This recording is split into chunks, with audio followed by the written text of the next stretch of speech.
Bienvenue sur Azimut, le podcast de l'orientation. Attendez un instant, là, vous m'écoutez d'où ? Vous êtes sur une plateforme de podcast en streaming, c'est ça ?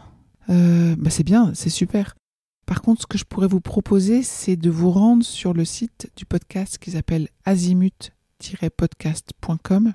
L'avantage d'être sur ce site, c'est que vous allez avoir une présentation de l'ensemble des épisodes et des épisodes dont je vous recommande l'écoute directement affichée sur la bonne page. Je vous retrouve là-bas. Voici le 5e secret des 10 secrets à connaître sur Parcoursup. Il s'agit des trésors contenus dans les fiches de présentation de chaque formation. Je trouve que postuler à une formation dans Parcoursup sans avoir pris connaissance des informations fournies dans la fiche de présentation est absurde. Chaque formation a sa propre fiche qui est complétée selon un gabarit commun, facile à lire. Les données qui sont liées aux admissions de l'année précédente sont mises à jour en décembre souvent. En attendant, vous avez les chiffres des années d'avant. Et ces fiches comportent des informations qui sont essentielles pour vous permettre de faire vos choix. Je vais les lister, je vous prie de m'en excuser parce que c'est un peu long. D'ores et déjà, je vous encourage à aller écouter un autre épisode dédié à la fiche formation de Parcoursup qui s'appelle « Comprendre la fiche formation ». Alors, qu'est-ce que contient cette fiche ? Elle contient des informations utiles sur l'établissement, par exemple son statut, qu'il soit public ou privé.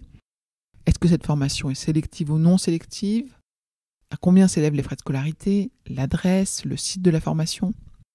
Les enseignements qui sont proposés, les connaissances et les compétences attendues, des conseils sur des parcours au lycée recommandés par les formations, les critères d'examen des vœux, les possibilités de poursuite d'études et des débouchés professionnels éventuellement, les dates des journées portes ouvertes ou des journées d'immersion, les contacts d'un responsable pédagogique, d'un référent handicap et d'étudiants ambassadeurs pour échanger et récupérer des informations utiles, le nombre de places proposées, donc elle sera mise à jour en janvier pour vous permettre de savoir exactement pour l'année d'après combien est-ce qu'il y a de places disponibles, le nombre de candidats et le nombre d'admis l'année précédente, les taux de passage en deuxième année, le taux de réussite selon le bac, les débouchés, les taux d'insertion professionnelle.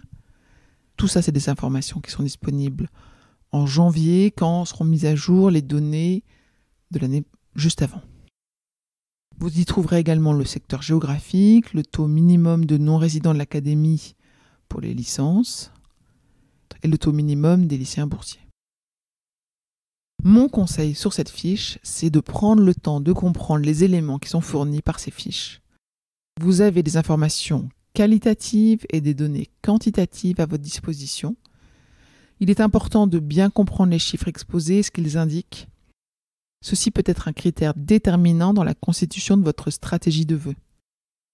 Les indications contenues dans la fiche vous permettent également de mettre en avant les qualités et les motivations attendues dans les projets de formation motivés pour cette formation.